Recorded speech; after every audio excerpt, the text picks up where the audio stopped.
Muy buenos días con todos, aparte de que asciende, que sube la tensión en la provincia de Morona. Los indígenas culpan al gobierno de incidentes y piden una mediación internacional y obviamente también una mediación interna. La iglesia, por ejemplo,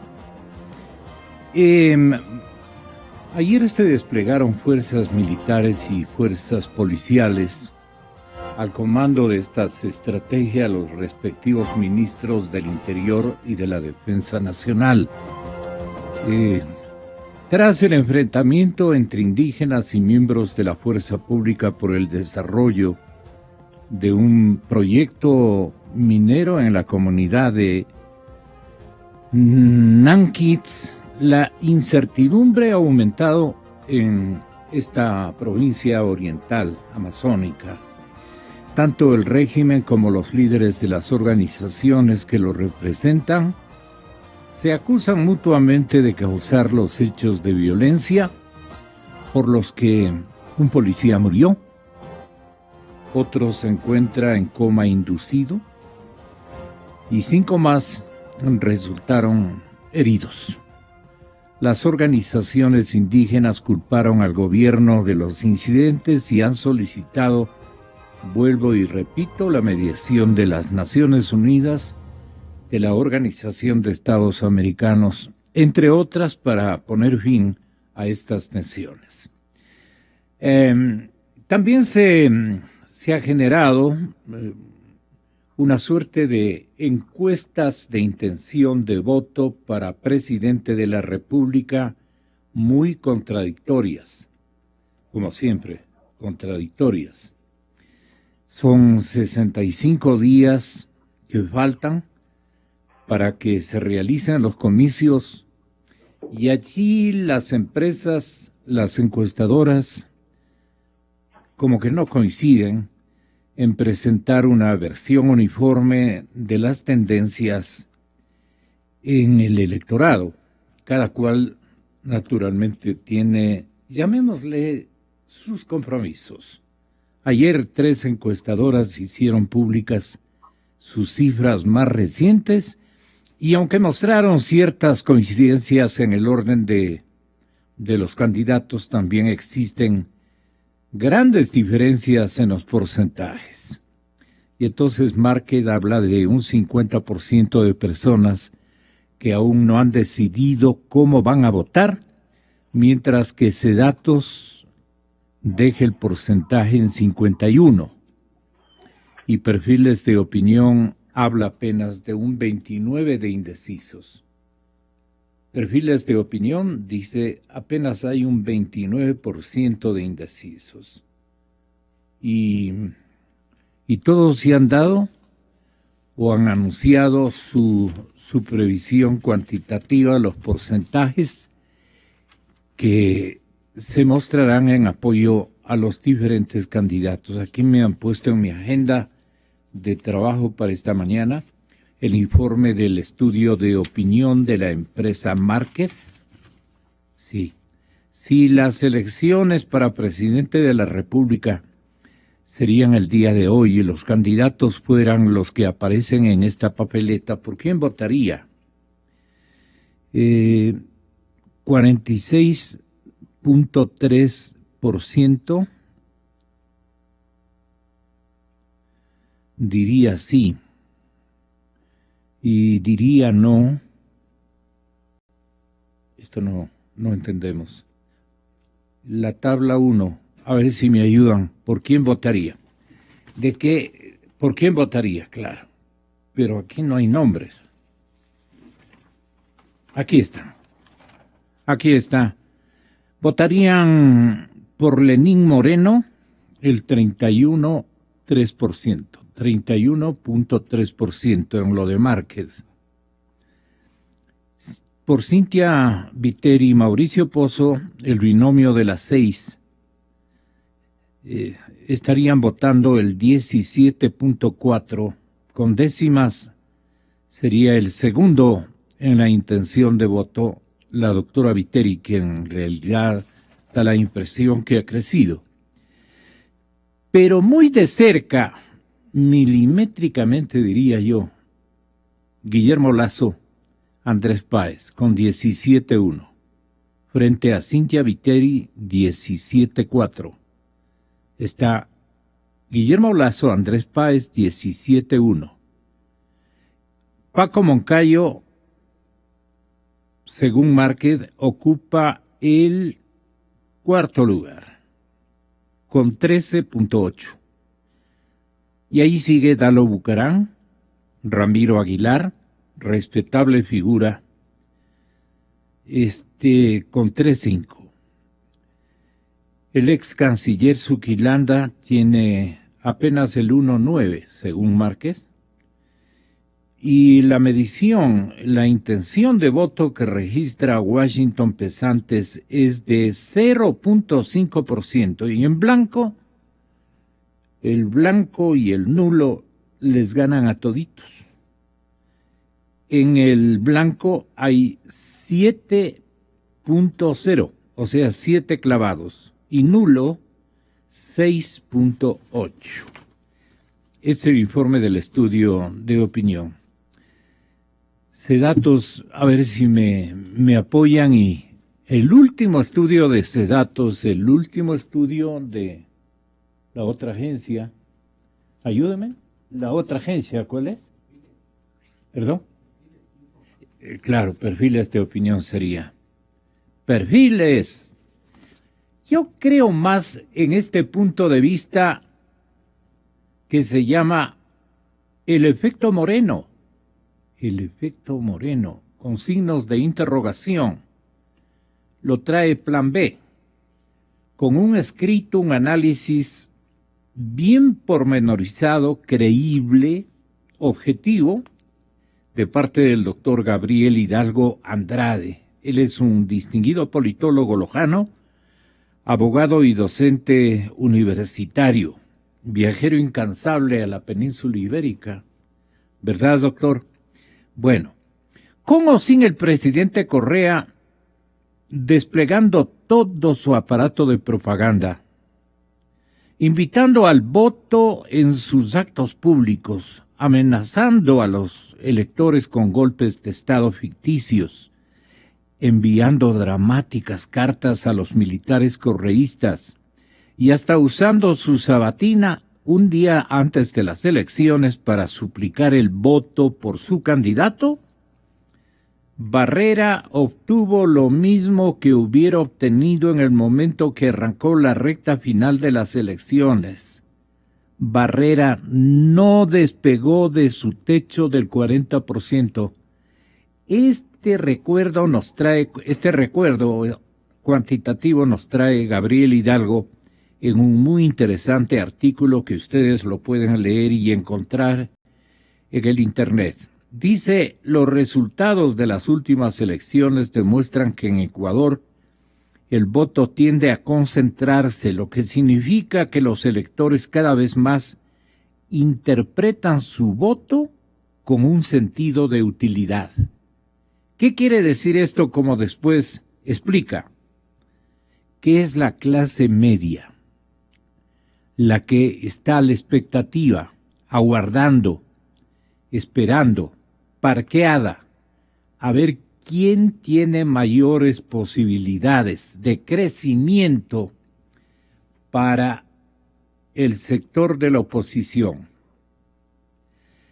Y naturalmente el doctor Hidalgo recuerda esa etapa definitiva y definitoria del señor Barrera, exalcalde de Quito, que se dejó ayudar del presidente de la República y ahí perdió la elección, pero no por culpa del presidente o por culpa mismo, como quieran verle ustedes.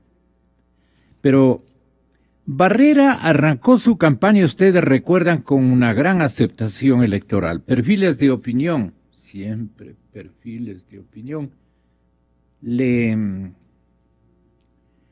le atribuyó un 47% de intención de voto. Esto era finales de octubre del 13. en la víspera de las elecciones seccionales del siguiente año. Pero durante la recta final en enero del 14, a pocas semanas de la elección y cuando se definieron las preferencias, Márquez atribuyó el 40% de la intención de voto a favor del candidato oficialista Augusto Barrera, mientras que a Mauricio Rodas le daba apenas el 29%. Un poco más de un mes después, las elecciones celebradas el 17 de febrero del 14 dieron el triunfo a Rodas. Adivinen con cuánto, con el 58%, si ustedes han olvidado. 58% de los votos, mientras que el favorito, que tenía un bien puesto 40%, se quedó con 39%. Esa fue la votación o el voto que aglutinó el doctor Barrera. ¿Qué sucedió con Augusto Barrera? ¿Qué sucedió con el correísta que perdió aplastado por los casi 20 puntos de distancia de su principal adversario? Muchos analizaron la caída como una de las consecuencias de la presencia del presidente Correa detrás de la campaña del señor Barrera. Atribuyeron a su falta de carácter, de liderazgo y de personalidad la principal debilidad de su estrategia electoral. Hasta vieron un desplome en las encuestas. Pero los números demuestran otra cosa. Barrera no cayó, pero tampoco pudo crecer. Esto es lo que sostiene Gabriel Hidalgo. Se estancó en el 40% de la intención electoral y obtuvo el 39% de los votos, con o sin el presidente Correa desplegando todo su aparato de propaganda, invitando al voto en sus actos públicos. Cuando nosotros le decíamos, no me defiendas, compadre. ¿Recuerdan, compañeros? No me defiendas, compadre. Le estaba causando un revés muy, muy serio. Y se dejó. Con su típica sonrisa, Barrera se dejó. Bueno, ahí es cuando el señor presidente se sentía amenazado por golpes de Estado ficticios, enviando dramáticas cartas a los militares correístas y hasta usando su sabatina. Esto es lo que dice. Pero me estoy deteniendo y paso a anunciarles que habrá un segundo capítulo de este artículo muy interesante, de este análisis, respecto del recorrido de lo que ahora va a ser, en cambio, el efecto Moreno. Esto está súper interesante. Gabriel Hidalgo Andrade, politólogo y abogado, docente universitario, nos tiene esta propuesta para concluir con la expectativa o la previsión que él tiene de lo que podría acontecer en estas elecciones presidenciales. Hoy vamos a preguntar a una serie de empresarios, pero no solamente empresarios, sino también analistas, gente que trabaja con el sector empresarial, ¿cuál de los candidatos les despierta más confianza a los empresarios ecuatorianos? Complicadísima la respuesta. Dirán cualquiera de los tres, menos el gubernamental o el progobierno. Pero pueden estar también equivocados. Pero leyendo esto de Barrera, ya pueden ustedes conjeturar también lo que podría estar pasando con la candidatura de Lenín Moreno. Para bien o para mal. Cada coyuntura tiene sus pros y sus contras. En esta ocasión, el apoyo del señor presidente podría ser clave para el éxito electoral. ¿Ustedes qué creen, compañeros? Para el éxito electoral de Lenín Moreno en este comicio. Vale la pena que le diga su ex vicepresidente: no me ayudes, compadre, o ayúdame, Rafael, sin ti mi vida es un llanto. 7:18 de la mañana, señoras y señores. Alberto Dají me anuncian que está ya con nosotros. Él hizo una especie de previsión. Si ustedes me ayudan, por favor, yo les había pedido aquello. ¿Dónde está? Muchas gracias. Alberto Dají, ex vicepresidente constitucional de la República, dijo que se está esfumando la última liquidez en el Ecuador. ¿Por qué, economista, usted califica como la última liquidez en nuestro país? Durante este gobierno, en forma inadecuada, riesgosa e imprudente, el Banco Central, dice don Alberto Dají, el Banco Central ha permitido que desaparezca la liquidez de la cual la institución es custodio, con gravísimas repercusiones para la economía nacional. ¿De quién es la Reserva Monetaria Internacional?, le pregunta el diario El Universo al economista Alberto Dají, y él responde: en un país con moneda propia como Colombia o el Perú, la Reserva Monetaria Internacional es del Banco Central, no de nadie, no del presidente de la República de turno, ni del ministro de las Finanzas. No, no, no.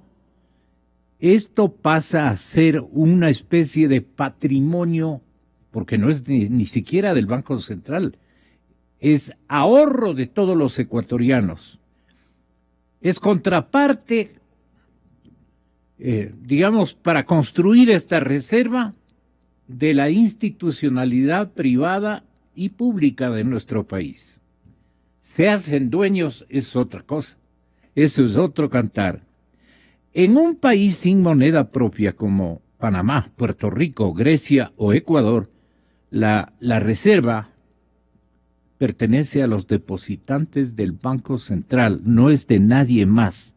¿Y quiénes depositan en el Banco Central?, se pregunta el economista Dají. En el Banco Central depositan sus recursos porque así lo ha obligado el actual gobierno. Todas las instituciones del Estado, incluyendo la cuenta única del Tesoro, así como los GAT, esto es los municipios y prefecturas, y los bancos privados, la banca privada, donde todos ponemos nuestro dinero y el dinero de nuestras pequeñas o grandes empresas. Todo el dinero de la sociedad es siempre de la gente. Una parte, como la de los GATS o la cuenta única del Tesoro, es dinero de la gente en forma, llamémosla, dice Dají, indirecta. Y otra parte es la de la gente en forma directa, como son los depósitos del BIES, del IES, de la CFN, Corporación Financiera Nacional, o de los bancos privados, para que vayan entendiendo y aprendiendo. Hay un dinero público que en forma indirecta es de la gente, y hay dinero del público que es directamente de la gente. Esto es muy fácil. Ahora, las normas originales de la dolarización, ¿cómo inciden? ¿Y por qué su preocupación sobre esto que deben llamar la última liquidez del Ecuador? Muy buenos días, economista. Bienvenido a la cadena Democracia. Buenos días, don Gonzalo, y a la importantísima audiencia que tiene esta emisora. Sí, yo creo que lo que usted leyó con exactitud de la nota del estudio que presenté a Diario El Universo, hay esta diferenciación tan importante, ¿verdad? Todo el dinero obviamente es finalmente de la gente, porque cuando hay plata en la cuenta única del Tesoro, esa plata es del pueblo ecuatoriano. Pero ese dinero público es o los depósitos del municipio de Quito son son recursos de los quiteños o de las personas que viven en la ciudad y pagan impuestos en la ciudad. Pero es un dinero indirecto que es de la municipalidad e indirectamente es dinero de la gente. Pero hay instituciones como el IES, como el BIES, como la corporación financiera o como los bancos. En la corporación financiera o en los bancos, el público deposita directamente su dinero. El IES o el BIES tiene recursos que son directos de los depositantes, de los afiliados. Cuando estas instituciones, los bancos o el BIES o el IES, ponen el dinero en el Banco Central, ese dinero no es indirectamente de la gente, es directamente de la gente. ¿Qué ha venido pasando durante los últimos años en el país? Que el Banco Central ha permitido, cosa que en las regulaciones y en las normas jurídicas con las cuales se inició la dolarización no era permitido, el Banco Central ha ido permitiendo que el gobierno tome esa liquidez que le depositaba el BIES, que le depositaba el IES, la Corporación Financiera, el ISFA, la ISPO, los municipios, los consejos provinciales.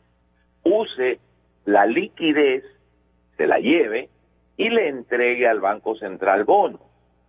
O el Banco Central ha permitido o le ha dado créditos al Banco del Pacífico o a la Corporación Financiera o ha entregado recursos a otras entidades del Estado. Con lo cual, en vez de tener activos líquidos que usted los puede convertir en cash en cualquier momento, como bonos del Tesoro o certificados de oro, ¿qué tiene ahora el Banco Central para respaldar lo que los municipios, los bancos, el IES, el ISFA, todos le han puesto, siendo únicamente un custodio de esos recursos del Banco Central? ¿Qué tiene como respaldo? Bonos del Estado, o deuda de la Corporación Financiera, o deuda del Banco del Pacífico. ¿Papeles simples sin respaldo? Papeles que no se pueden convertir en cash. Porque si en estos momentos usted necesita cash, no puede salir a vender esos bonos del Estado. Nadie los compra. Ni puede salir a vender un pagaré que le haya firmado el Banco del Pacífico o la Corporación Financiera. ¿Verdad? Entonces, cuando yo digo que esto ha venido pasando, cuando esto se lo dije al señor presidente de la República cara a cara en un debate en la televisión y reconoció que efectivamente esto ha pasado en el Ecuador, esto lo reconoció, yo expreso mi terrible angustia de que al forzar la elevación del encaje y al obligar a la banca que traiga dinero de la gente que está depositado en forma segura en el exterior, esos recursos también se van a evaporar, porque esta es la historia de lo que el Banco Central ha permitido, más aún en una época electoral en que hay una presión de seguir haciendo cosas por necesidades electorales. Y esto es terriblemente riesgoso para el Ecuador. Va a producir como efecto final que la recesión dure mucho más y sea mucho más profunda. ¿No han ocupado su puesto los funcionarios a los que el pueblo ecuatoriano normativamente les encargó ser custodios de estos activos ajenos? Bueno, yo creo que el Frente Económico ha tenido una conducta económica de una mala práctica culposa. Si esto fuera medicina ya habría un juicio de mala práctica. Pero podría más tarde haber un juicio penal por haber permitido la toma de recursos que se le encargó custodie esta autoridad y que no lo cumplió por temor a una buena reprensión del señor presidente de la República o algo por el estilo, economista. Lo lamentable de esto es que como lo dice también ese artículo y lo he expresado en muchísimas ocasiones, desgraciadamente esto hoy es legal porque se cambiaron las regulaciones, los dolarizadores, las personas que dolarizaron al Ecuador dejaron un conjunto de disposiciones. Ese conjunto de disposiciones fue cambiado, por ejemplo, para evaporar el Fondo de Estabilización del Precio del Petróleo y desaparecer esa reserva que cuán útil habría sido el día de hoy. La ciudadanía debe recordar cómo se ridiculizaban esos fonditos, decían las autoridades, ¿verdad? Igualmente, ante regulaciones que prohibían al Banco Central disponer de esa liquidez y que obligaban al Banco Central a tener como respaldo a los depósitos que le dejaban instituciones del sector público o privado, regulaciones que los obligaban a tener activos líquidos que se podían vender en cualquier parte del mundo y generar dólares, que es lo que nosotros tenemos como moneda. Ante eso se cambiaron las regulaciones y entonces las autoridades pueden decir, no, nosotros actuamos dentro de la ley. Eso es como que mañana se pase una ley que es lícito matar, entonces, bueno, se mata, porque la ley así lo permite. Aquí han matado la economía con este conjunto de leyes, la han asesinado con este conjunto de leyes. Pero o sea, estos depósitos no están respaldados como originalmente se había establecido. Exactamente, se cambiaron esas disposiciones iniciales para asesinar a la economía. Y la opinión, por ejemplo, que estoy recordando, y usted también recuerda de Cordes y de otros analistas, han demostrado que a través del tiempo no solamente que los GATS no tienen respaldo por activos de calidad, sus depósitos en el Banco Central, no solamente que todos los depósitos de dinero público de entidades del Estado no están respaldados por activos líquidos, sino que los depósitos que son directamente del público, esto es, los de la banca, los del IES, los del BIES, los de la CFN, que son recursos de la gente, hace mucho rato que no tienen ningún tipo de respaldo ni cobertura. Esto es correcto, hace mucho rato. Y déjeme decirle que para el año 2012, para fines del 2012, muchísimo antes de la caída del petróleo, ya esta situación era crítica y no estaban cubiertos los depósitos. Eso demuestra que no es la caída del petróleo lo que nos tiene donde nos tiene, es esa adicción al gasto público. Esto es una verdadera adicción. Cuando alguien me preguntó el otro día, pero ¿cómo es posible que se tomen los recursos de la gente, del BIES, de los bancos, y se los permita dilapidar? Yo le hacía una reflexión simple. Cuando en una casa, y usted debe conocer pues situaciones de estas, de amigos, de gente conocida, don Gonzalo, cuando hay un hijo adicto, hasta los encadenan para que no se roben las cosas de la casa y vayan a comprar alcohol o droga. Y cuando un padre o una madre son adictos, hasta los hijos se quedan sin comer, porque el adicto no piensa, el adicto no razona, para el adicto no hay lógica, hay una motivación que no puede controlar, y la motivación de gastar de este gobierno, que es adictiva, que no tiene ya ningún control posible, hace que el Estado diga, el gobierno diga, ¿dónde hay dinero? Bueno, el Fondo de los Maestros, me lo llevo.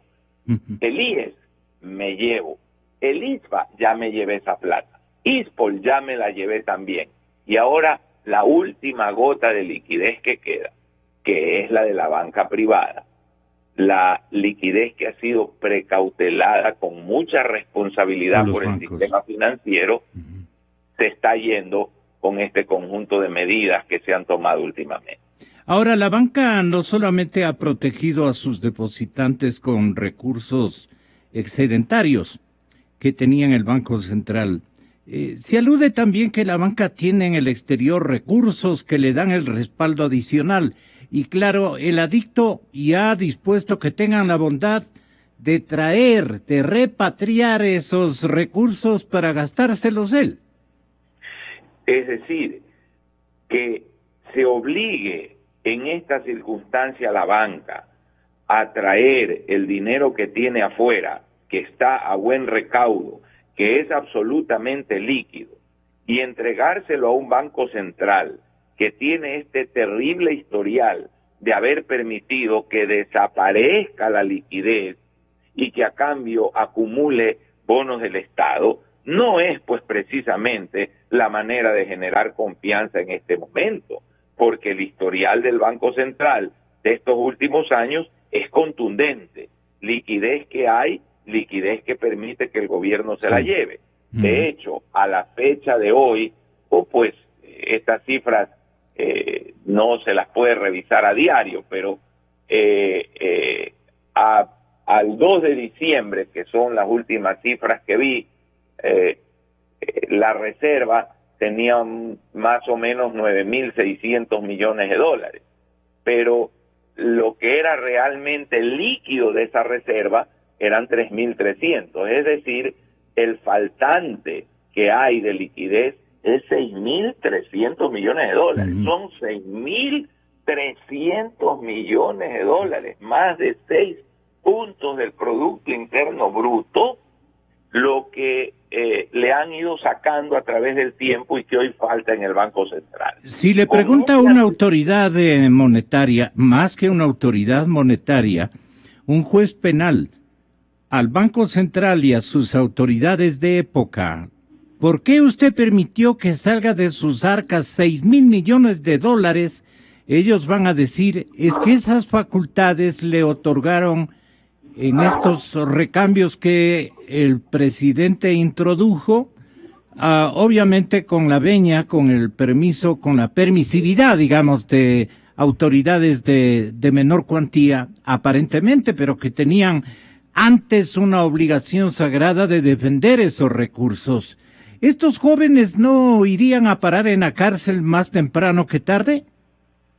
Desgraciadamente, le repito, yo pues no estoy haciendo ninguna observación política. He estado, como usted sabe, dedicado a analizar la situación de Pero es Ecuador, que ellos han sido los custodios, que usted mismo los ha definido de esa manera y todo el mundo llegamos a esa conclusión. Un custodio que no cumple con su obligación es culpable, pues no, de esa causa fundamental de provocar una iliquidez tremenda al sistema, con lo cual incluso podrían haber consecuencias catastróficas para la economía ecuatoriana. Es decir, no hay a quien reclamar, en definitiva. Esa es la tragedia.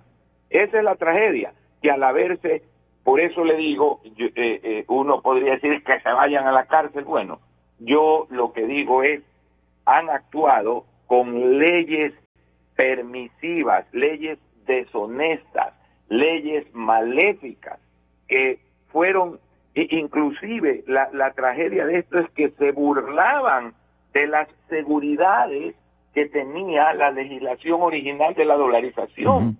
Se mofaban, ridiculizaban y hablaban de esos fonditos, como el de Chile de estabilización del precio del cobre, como el de Noruega, como el de tantos países que prudentemente tienen fondos para protegerse en las épocas de las vacas flacas. Y todo eso fue ridiculizado, todo eso fue considerado de tontos, y se produjeron los cambios en la legislación para poder asaltar el Banco Central y llevarse esa liquidez. O sea, usted dice, asaltaron el Banco Central, gobierno. Es que es un asalto llevarse la liquidez. La tragedia es que usted puede asaltar y la ley definir que el asalto no es un delito. Esa es la gran tragedia. El presidente alterno del Banco del Pichincha, que estuvo hace unos días con nosotros en este estudio, dijo que ellos, como también custodios de los dineros del público, tampoco iban a permitir que el adicto vaya y atente contra los recursos que son de propiedad de la ciudadanía a manera de depositantes y de actores dueños de la existencia de la banca nacional privada. A riesgo de que nos amenacen, a riesgo de que nos sancionen, a riesgo de que cierren nuestras instituciones, sí debemos advertirles a las autoridades que no vamos a poner en riesgo la estabilidad del sistema bancario, que mucho nos ha costado forjarla y mantenerla, para que el gobierno encuentre a través de estos trucos mecanismos de financiamiento del gasto, por justificado que sea el gasto. Pero ahora, no pueden financiarse con dineros privados que inclusive ni siquiera lo registran como deuda, pues, Gonzalo. Es decir, es que es por todo lado perverso. Porque si usted analiza las cuentas entre el Banco Central y el gobierno, no aparece la deuda. Así es. Cualquier gobernante podría decir, señor, yo no le debo nada porque en ninguna parte está registrada esta deuda. 4.300 millones. En ninguna parte está registrada la deuda. Oiga, es que no, yo ya me imagino la respuesta, es que tenemos bonos del Estado, bonos emitidos por el Estado, que entre paréntesis, yo supongo que esos bonos han de generar alguna rentabilidad. Esa rentabilidad será para mejorar las utilidades del Banco Central, porque a los bancos no les pagan un solo centavo por el encaje que le tienen allí congelado. ¿Cómo le parece a usted esta reacción de Antonio Acosta? Bueno, pues Antonio Acosta, que desciende de un linaje de gente serísima, tuve el gran honor de conocer a su padre, Jaime. Lo conozco a él, al licenciado Jaime Acosta Velasco, su abuelo fue un respetabilísimo banquero. Es muy correcto lo que dice, es absolutamente correcto lo que dice en el sentido de que lastimosamente hay deuda no registrada, de que lastimosamente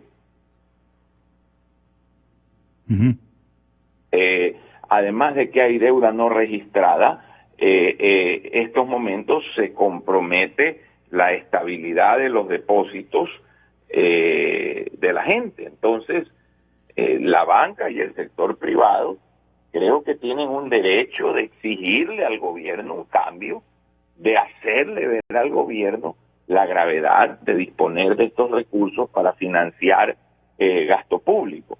Porque el gasto público, si se financia con dinero privado, que voluntariamente la gente entrega, como por ejemplo si el Estado vende bonos y la gente los compra, es voluntario. Pero si el Estado se apropia mediante la complicidad o la colaboración del Banco Central de recursos que la gente no quiere entregar y que no está dispuesta a perder, estamos en un tema ético, económico, social, político de muy graves repercusiones. Ahora hay un punto 7 en unas reflexiones que destacó el diario El Universo y que pertenecen a su meditación, a su reflexión más que todo. El punto 7 dice usted el paso final.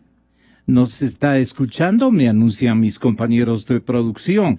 A partir de este instante, el señor economista Alberto Acosta Burneo, en también su ciudad de Guayaquil.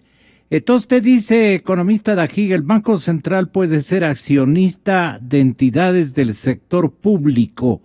Un banco central que en un país sin moneda propia tiene solamente la función de ser un custodio de los recursos de sus depositantes, tiene ahora la facultad, por nuevas disposiciones asimismo legales, de ser accionista el banco de entidades del sector público. Es decir, los recursos de los depositantes, la plata de la gente, se transformaría en participaciones en entidades públicas. Aclárenos esto para que escuche Alberto. Bueno, un saludo al tocayo, un gran economista joven. Así es. Y esto pues forma parte de un proceso, ¿no? Un proceso que comenzó desmantelando los fondos, el Fondo de Estabilización, ablandando las regulaciones, deformando las regulaciones, cambiando las regulaciones para permitir que el Banco Central le dé la liquidez al gobierno. Luego se sube el encaje para llevarse ese dinero. Luego se obliga a la banca a que traiga el dinero de afuera. Y finalmente se le dice al Banco Central, bueno, pues si usted le entregó plata a la CFN y la CFN no le puede pagar, pues la CFN le dará acciones.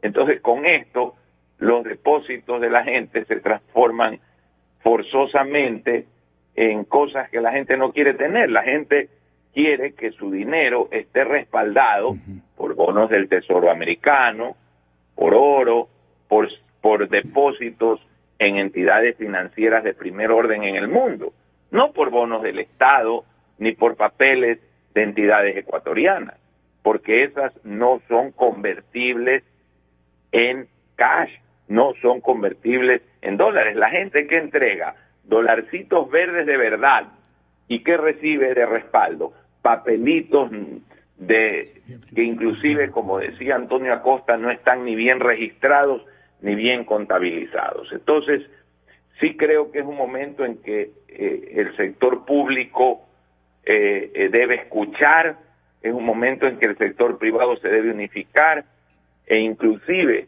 que todos los candidatos que no crean en el socialismo siglo XXI, que realmente es comunismo del siglo XIX, que no crean en esto, todos los candidatos deberían ya formalmente hacer un acuerdo de grandes objetivos nacionales que en una segunda vuelta puedan ser los objetivos del país y que indiquen una unidad de todos respecto a cambiar este equivocado modelo que ya vemos a dónde ha llevado a Venezuela, que ya vemos a dónde ha llevado a la Argentina, ya vemos a dónde ha llevado al Brasil y dónde ha llevado al Ecuador, y que tiene como paradigma, como ejemplo a la Cuba sin libertades, de una economía absolutamente estancada, de una economía que no ha logrado dar bienestar a sus ciudadanos. Usted, a lo que alude el tema del comunismo del siglo XIX, nos deja pensando, el señor presidente Correa estima que este momento gobierna la Rusia, el presidente Khrushchev, por ahí. ¿En esa época se ha instalado el modelo del señor presidente Correa? Bueno, yo solo repito lo que Fidel Castro dijo cuando le preguntaron, ¿para usted qué es socialismo siglo XXI? Comunismo. Entonces me remito al líder al cual muchos le fueron a rendir homenaje. ¿Sí, pues? Así sale. Eso es. El gobierno sigue hipotecando nuestro futuro con tal de seguir gastando y posponer el inevitable ajuste fiscal. Y posponer el inevitable ajuste fiscal. Esto quiere decir, economista Alberto Acosta Burneo, que el señor presidente no quiere desgastarse, optando por medidas de ajuste, que al final de su periodo no le provocarían sino una mínima impopularidad, o pongámonos una acentuada impopularidad, pero que por obligación y por haber sido el causante de sus políticas de lo que estamos atravesando, a él le correspondía inaugurar el ajuste. Él no quiere inaugurar el ajuste y le deja seguramente a su coideario, el señor Moreno, el candidato Lenín Moreno, o le deja como menciona un alcance cuantitativo de intención de voto entiendo, de la empresa Sedatos, le dejaría a Guillermo Lasso, que según Sedatos no. Entre Sedatos y Lenín Moreno es la cosa con... No, perdón, entre Lenín Moreno y Guillermo Lasso es la forma como comparten la intención de voto según Sedatos. Ahí está bien. Entonces, los ejecutivos de Sedatos tienen o hacen estas cuentas. Ellos serían los que inauguren la etapa de ajuste. El señor presidente lo que quiere es que pase rápido el tiempo. Está rematando este momento, economista Costa prácticamente está rematando a una velocidad vertiginosa activos muy significativos en el afán de gestar una liquidez inadecuada, porque mejor le dejo a usted para que desarrolle lo que está haciendo el señor presidente Correa cuando dice que está hipotecando nuestro futuro con tal de seguir gasta y posponer el inevitable ajuste fiscal, que él no quiere mancharse las manos porque él quiere volver en el año 22 y entonces no quiere que le recuerden, pero usted también hizo este programa de ajuste y le correspondía hacer este programa porque a usted se le fue la mano en destruir la liquidez que el régimen tuvo durante prácticamente 7 de los 9 años. 7 de los 9 años, boom, petrolero que no supimos administrar con previsión y con responsabilidad. Usted decía por eso la expresión que acabo de repetir, ¿gobierno sigue hipotecando nuestro futuro, economista? Bienvenido, buenos días. Muy buenos días, Gonzalo, muy buenos días, Alberto, un gusto estar con ustedes. Sí, definitivamente vemos que aquí hay una estrategia del gobierno y particularmente de Rafael Correa, una estrategia que yo la veo como de supervivencia política en el largo plazo. Él tiene un objetivo muy claro, quiere ser recordado como el presidente de la bonanza, el presidente que repartió beneficios, y quiere ser recordado así porque yo también creo que él quiere regresar, después de dejar a un tiempo, dejar a que pase el ajuste que lo haga otro, y así sea de su mismo partido, después dirán, vieron, no es lo mismo que yo fui mucho mejor, y esa será su expresión en su momento para tratar de regresar, y en ese momento sí, sin ninguna restricción en relación a la reelección indefinida. Uh-huh. Pero sin embargo, vemos que lo que estamos viviendo en este momento nos va a pesar en el futuro cercano del país. Estamos viviendo una ficción debido al agresivo endeudamiento del gobierno. Está sosteniéndose la economía y el gasto público con endeudamiento, algo que no es sostenible en el tiempo, algo que no puede continuar de manera indefinida. Para tener una idea, en promedio, entre enero y octubre, los gastos y las amortizaciones del presupuesto fiscal fueron de alrededor de 2.800 millones de dólares. Los ingresos fueron de 1.400, es decir, estamos en este momento alrededor del 50% de lo que requiere mes a mes para operar el Estado viene de deuda. Eso es algo que no puede continuar de manera indefinida y necesitamos, por eso es lo que se puede saber que estamos en un proceso de cambio importante, necesitamos una respuesta desde la política a la nueva realidad económica. Uh-huh. La respuesta del socialismo del siglo XXI pudo vivir durante la bonanza. Es una respuesta política que no se compadece con la realidad actual.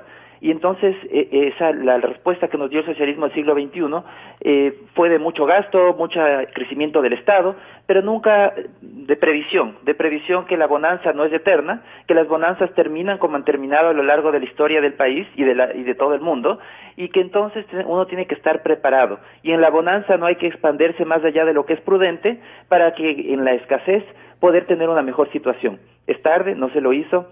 La previsión no ha sido un valor en estos años, en esta década, se expandió más allá de lo que era prudente y este momento se requiere, y por eso estamos en este proceso de cambio, una respuesta política adecuada a una nueva realidad, una realidad en la que el mejor administrador va a ser el que sepa administrar la escasez. Ya no hay bonanza que repartir, ya no se trata de repartir beneficios, se trata ahora de generar riqueza y de ser un buen administrador, y un buen administrador es quien sabe administrar mejor la escasez. y es una pena que este momento, por tratar de sostener un modelo que ya no es una respuesta válida para las nuevas realidades económicas, se quiera seguir hipotecando el país con más endeudamiento, haciendo operaciones que lo que hacen no es otra cosa que consumirnos hoy los ingresos futuros.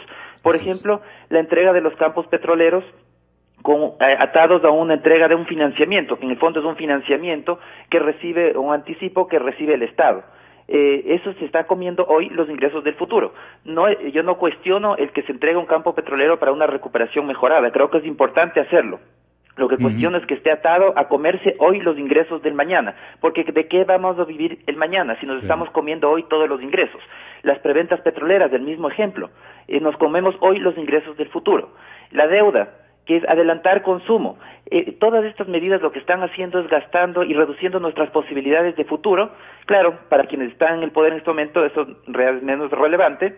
Quieren tener una buena situación hoy, quieren hacer sentir que las cosas van relativamente bien o que no están tan mal, pero el día de mañana los ciudadanos que sí nos mantendremos en el país y que tendremos que seguir viviendo el día a día, vamos a ver cómo se reducen nuestras posibilidades y el ajuste, mientras más se continúe con este agresivo endeudamiento, más doloroso va a ser el ajuste. El pastel de la minería también comienza a enajenar el régimen en condiciones no muy aceptables, según se desprende de su duda, de su punto de vista, señor economista. Bueno, más bien el tema minero ha sido lo contrario. El Ecuador puso una ley minera tan estricta que no tuvimos ningún interesado.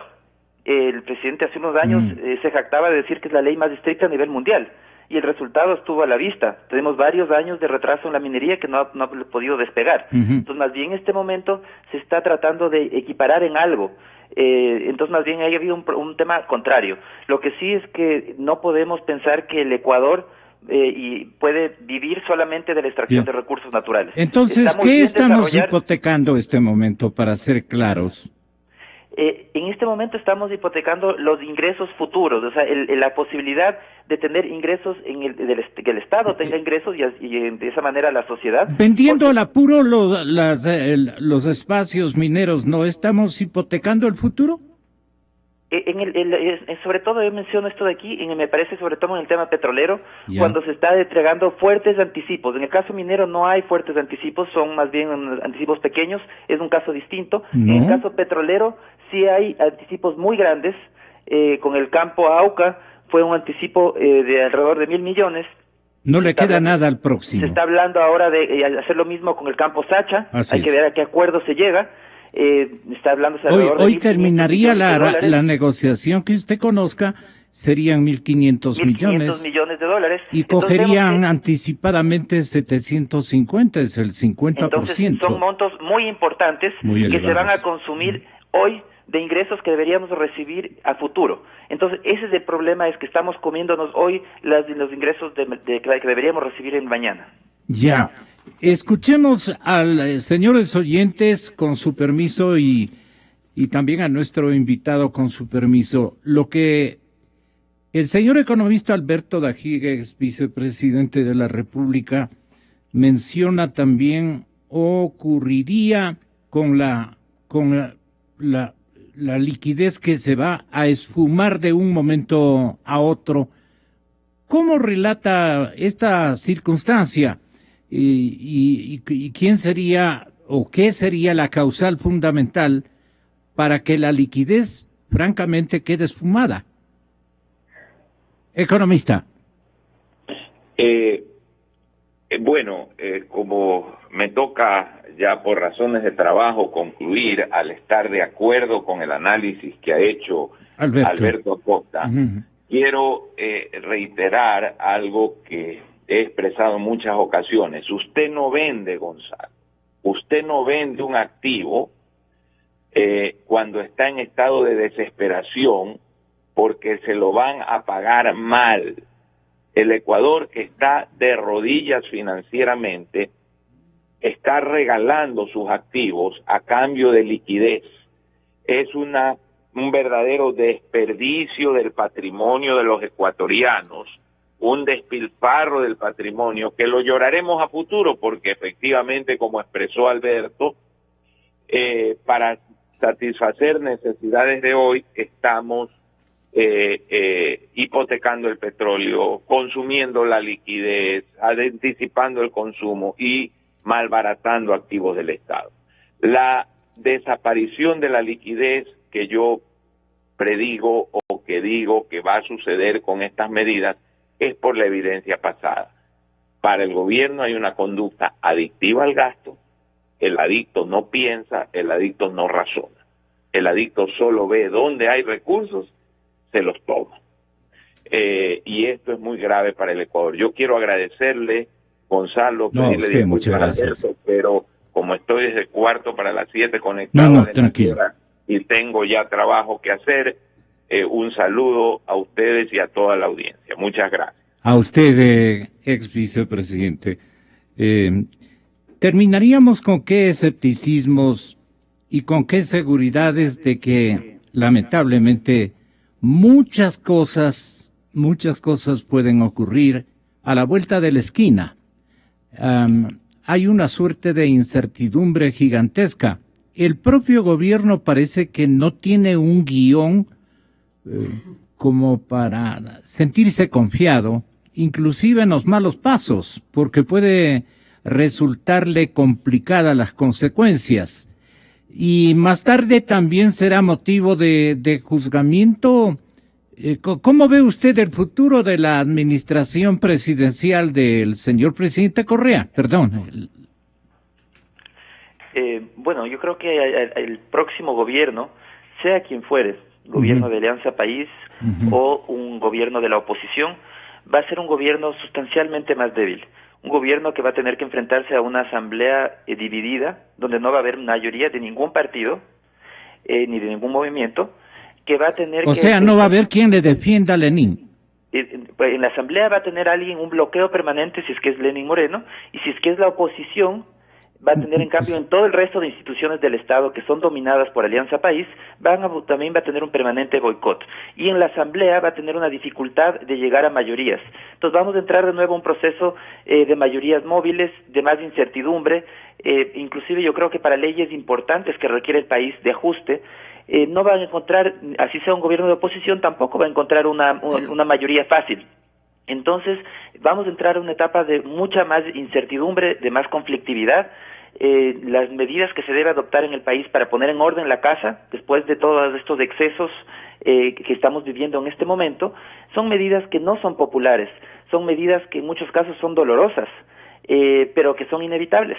Y entonces el no tener un horizonte claro, un respaldo claro en la Asamblea para poder llevar adelante este tipo de medidas, va a retrasar el ajuste y lo que va a hacer es que simplemente alargar el dolor en la población de un proceso de languidez mucho más largo. Y eso es algo que yo creo que se debe buscar evitar, pero lamentablemente va a ser muy difícil llegar a acuerdos a nivel del legislativo, a nivel de todos los bloques, para poder tomar las medidas que requiere la economía para volver a crecer lo antes posible y para que el gasto público vuelva a un nivel sostenible. Esto significa tenemos que reducir en al menos 5.000 millones de dólares adicionales del gasto público. Ya se hizo una reducción fuerte en 2015, también aproximadamente de 5.000 millones. Está pendiente otra reducción adicional porque el Ecuador no puede seguir y no va a poder seguir viviendo del endeudamiento como fuente importante para financiar su gasto. Tiene que reducir su ritmo de endeudamiento para poder ser sostenible las finanzas públicas. Perdone, si organizáramos en plural una junta de economistas del más alto nivel con una especificidad gigante, la creatividad. Economistas con creatividad tendrían una solución para la languidez de liquidez que va a afectar a la economía productiva y a la economía fiscal del próximo gobernante, o este nuevo gobernante tendrá que ser escogido por la clase media, que es la que está calculando intención de voto para irse por allí, intención de voto mayoritario, para irse por allí como ocurrió ya en comicios anteriores. Entonces, la clase media en este momento tiene la responsabilidad de saber seleccionar al candidato presidencial que tenga propuestas novedosas, creativas, si cabe el término, para garantizar una liquidez para el desarrollo y para la sustentación del gasto público sin mayores dificultades o contratiempos. Eso lo veo bien complicado en las actuales circunstancias, Alberto. Es un proceso complicado porque en este momento la gente todavía recuerda la bonanza y piensa que esto es algo que puede continuar, que este es un problema temporal, cuando la realidad es que estamos frente a un cambio en el ciclo económico a nivel internacional y eso le afecta también al Ecuador y que entonces lo que hemos vivido durante las épocas buenas de la década no se van a repetir en el corto plazo y eso hay que estar muy claros. Se requiere un cambio total en el enfoque, en las respuestas que se debe dar desde la política para el manejo económico. Yo le tengo mucho miedo a la creatividad. La creatividad en economía creo que es muy peligrosa y lo ha demostrado lo creativo que ha podido ser el gobierno en estos años. Supone ensayos. Supone ensayos, supone medidas que buscan un beneficio inmediato, un beneficio de corto plazo, pero que no necesariamente son beneficiosas en el largo plazo. Entonces, por ejemplo, el utilizar financiamiento de la Reserva Internacional es una medida creativa, pero no es conveniente. El dinero electrónico, seguir impulsando el dinero electrónico y buscar más mecanismos para que se utilice en la población como una manera de darle liquidez a la economía, es creativo, pero no es conveniente en dolarización. Entonces yo creo que no tenemos que priorizar la creatividad, lo que necesitamos es priorizar las medidas económicas que creen certidumbres, que generen confianza, que la gente sepa que nadie le va a meter la mano en su bolsillo, que no le van a cargar de más impuestos, inclusive que le reduzcan una gran cantidad de impuestos que tenemos en la actualidad, que yo considero que son excesivos, y eso tiene que ir, todo ese proceso genera confianza, para que el inversionista sepa que si invierte en el Ecuador, no le van a cambiar las reglas a los 2 meses, ni le van a decir que su ganancia es ilegítima o es excesiva. Que sepa tranquilamente una familia que puede invertir en una vivienda y si es que supo invertir bien y el valor de su vivienda sube de manera importante, no le quieran cobrar un impuesto del 75% sobre lo que considera el gobierno que es una ganancia excesiva o ilegítima. Entonces, esas son las cosas que se deben trabajar en una política económica que genere certidumbres, que genere confianza y que no siga afectando el bolsillo de los ciudadanos. El nuevo modelo habría que ir a inscribir en el Vaticano para que respete cualquier gobierno que nos venga, porque de lo contrario, con medidas coyunturales, vamos a seguir desquiciando. El modelo que usted sugiere debe tener connotaciones estructurales y respetables. Por eso digo yo, habría que al Papa decirle, denos bendiciendo este modelo para que no sea recambiado por los beneficios coyunturales que aspiran ya cuando se adueñan del poder y se creen los sabiondos más significativos de la historia ecuatoriana, como nos ha ocurrido reiteradamente. Economista, perdone. Yo creo que el mayor problema de la reelección es justamente ese. El que hayamos puesto la reelección es absolutamente inconveniente porque se crean incentivos para quien está en el poder, que es mantenerse en el poder. Así es. Cuando el incentivo primordial para alguien que está en el poder debería ser pasar a la historia como recordado, como un gran presidente, como alguien que sacó al país adelante. Entonces son incentivos distintos. El uno es un incentivo de corto plazo, mantenerme en el poder, el otro es un incentivo de largo plazo, pasar a la historia. Eso, y entonces es un objetivo de largo plazo de sacar al país adelante. Y ese es el problema también yo creo que mientras no se elimine la reelección presidencial, vamos a tener permanentemente estos incentivos perversos que finalmente terminan haciendo daño a la población, porque quien paga las políticas cortoplacistas y los excesos de esas políticas termina siendo la población, y porque la previsión, la visión de largo plazo, el trabajo como estadista, eso desaparece en estos escenarios. Un abrazo gigante, felices fiestas, Albertito, saludos a todos en casa. Igualmente, muchísimas gracias. Son las 8:07, 8 horas 7 minutos. Muchas gracias también al economista Alberto Dajic por su participación. Estamos buscando la verdad.